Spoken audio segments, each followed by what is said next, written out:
Praise the Lord.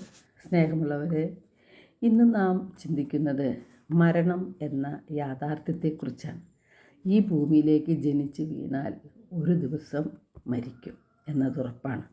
എപ്പോൾ മരിക്കും, എങ്ങനെ മരിക്കും, എവിടെ വെച്ച് മരിക്കും എന്നൊന്നും നമുക്ക് അറിയില്ല. അത് ദൈവത്തിനെ അറിയൂ. മരണാനന്തരം ഒരു ജീവിതം ഉണ്ട് എന്ന് നാം അറിയുന്നു. ബൈബിളിലൂടെ അത് വിശ്വസിക്കുകയും ചെയ്യുന്നു. തിരുവചനം പറയുന്നു, നാം ഈ ഭൂമിയിലേക്ക് വന്നപ്പോൾ ഒന്നും കൊണ്ടുവന്നില്ല. ഈ ഭൂമിയിൽ നിന്ന് തിരിച്ചു പോകുമ്പോൾ നാം ഒന്നും തന്നെ കൊണ്ടുപോകാനും നമുക്ക് കഴിയുന്നില്ല.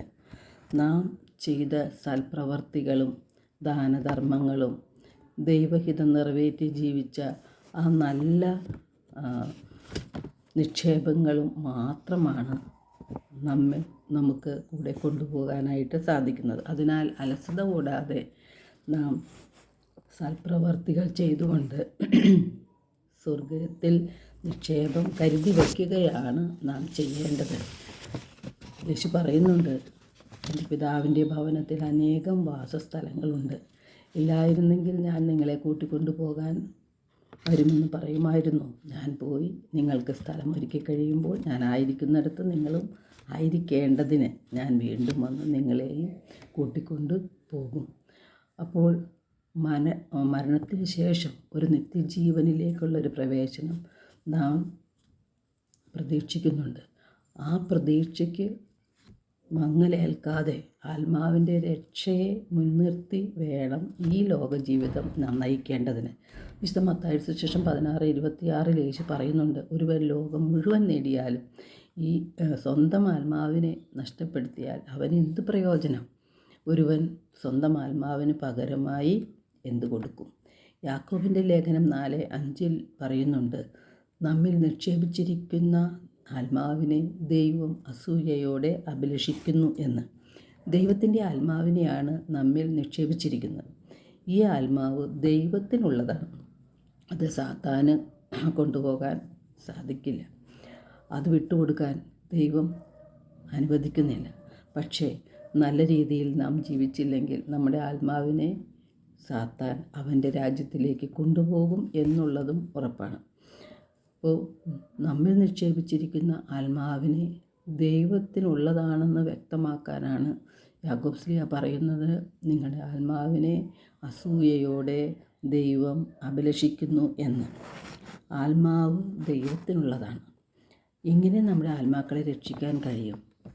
ദൈവത്തിൻ്റെ വചനമനുസരിച്ച് ജീവിച്ചാൽ നമ്മുടെ ആത്മാക്കളെ രക്ഷിക്കാനായിട്ട് നമുക്ക് സാധിക്കും.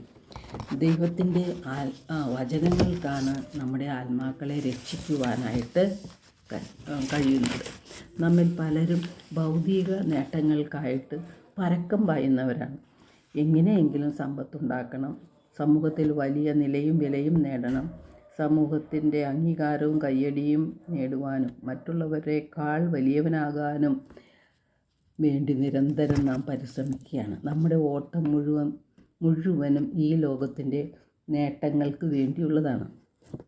നാം അപ്പോൾ ഒരു കാര്യം ഓർത്തിരിക്കണം, അലക്സാണ്ടർ ചക്രവർത്തിയെപ്പറ്റി കേൾക്കാത്തവർ ചുരുക്കമാണ്. ലോകം മുഴുവൻ പിടിച്ചടക്കാൻ ശ്രമിച്ചിരുന്ന അദ്ദേഹം തൻ്റെ അന്ത്യനാളുകളിൽ അടുത്ത ദിവസങ്ങൾ വന്നപ്പോൾ തൻ്റെ ഏറ്റവും വിശ്വസ്തരായ പരിചാരകരോട് പറഞ്ഞതിൽ ഒരു കാര്യം തൻ്റെ മരണശേഷം ശവമഞ്ചത്തിൽ തൻ്റെ കൈകൾ തുറന്ന് പുറത്ത് ഇടാനാണ്. താൻ നേടിയ സമ്പത്തും രാജ്യങ്ങളും നേട്ടങ്ങളും എല്ലാം ഈ ഭൂമിയിൽ ഉപേക്ഷിച്ച് പോകേണ്ടി വരും എന്ന സത്യം അദ്ദേഹം വെളിപ്പെടുത്തുകയാണ് ചെയ്തത്. ഞാൻ സമ്പാദിച്ചത് എനിക്ക് വേണ്ടി മാത്രമുള്ളതാണ് എന്ന് സ്വാർത്ഥമായി ചിന്തിക്കുന്നവരും നമ്മുടെ സമൂഹത്തിൽ ധാരാളമുണ്ട്. സമ്പത്ത് കൊണ്ടല്ല നമ്മുടെ ജീവിതം ധന്യമാക്കേണ്ടത്, ദൈവസ്നേഹം കൊണ്ടും പരസ്നേഹം കൊണ്ടും. അതായത് ദൈവസ്നേഹവും പരസ്നേഹവും സഹോദര സ്നേഹവുമാണ് നമ്മുടെ ജീവിതത്തിന് ധന്യമാക്കേണ്ടത്. നമ്മുടെ മരണത്തെയും മരണാനന്തര ജീവിതത്തെയും ഓർത്ത് ശത്രുതയും വെറുപ്പും വൈരാഗ്യവും വിദ്വേഷവും എല്ലാം നാം ഉപേക്ഷിക്കണം. യേശു പറഞ്ഞിട്ടുണ്ട്, നാം മറ്റുള്ളവർക്ക് ചെയ്തു കൊടുക്കുന്നത് മുഴുവൻ യേശുവിന് തന്നെയാണ് ചെയ്തു കൊടുക്കുന്നത് എന്ന്. മറ്റുള്ളവരെ സ്നേഹിക്കുവാനും അംഗീകരിക്കുവാനും ആശ്വസിപ്പിക്കാനും അവരുടെ സുഖ ദുഃഖങ്ങളിൽ പങ്കുചേരാനും നമുക്ക് സാധിക്കണം. വിശക്കുന്നവരുമായി ആഹാരം പങ്കുവയ്ക്കുവാനും വസ്ത്രമില്ലാത്തവന് വസ്ത്രം കൊടുക്കുവാനും നമുക്ക് കഴിയണം. മറ്റുള്ളവരെ അംഗീകരിച്ച് മറ്റുള്ളവരെ നമ്മേക്കാൾ ശ്രേഷ്ഠരായി കരുതിക്കൊണ്ട് എല്ലാ മനുഷ്യരോടും ആദരവും ബഹുമാനവും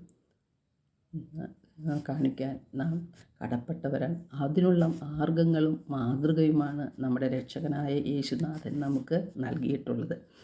നമ്മുടെ ജീവിതം വഴി മറ്റുള്ളവരെ ആശ്വസിപ്പിക്കാൻ കഴിഞ്ഞാൽ, മറ്റുള്ളവരെ ജീവനിലേക്ക് നയിക്കാൻ കഴിഞ്ഞാൽ, മറ്റുള്ളവരുടെ ദുഃഖങ്ങൾ പങ്കിടാൻ കഴിഞ്ഞാൽ, അവർക്ക് ആശ്വാസവും സന്തോഷവും നൽകാൻ കഴിഞ്ഞാൽ നമ്മുടെ ജീവിതം ധന്യമാകും. എല്ലാവർക്കും ഒരു നല്ല ദിനം ആശംസിക്കുന്നു. ദൈവം നമ്മെ ഓരോരുത്തരെയും സമൃദ്ധമായി അനുഗ്രഹിക്കട്ടെ.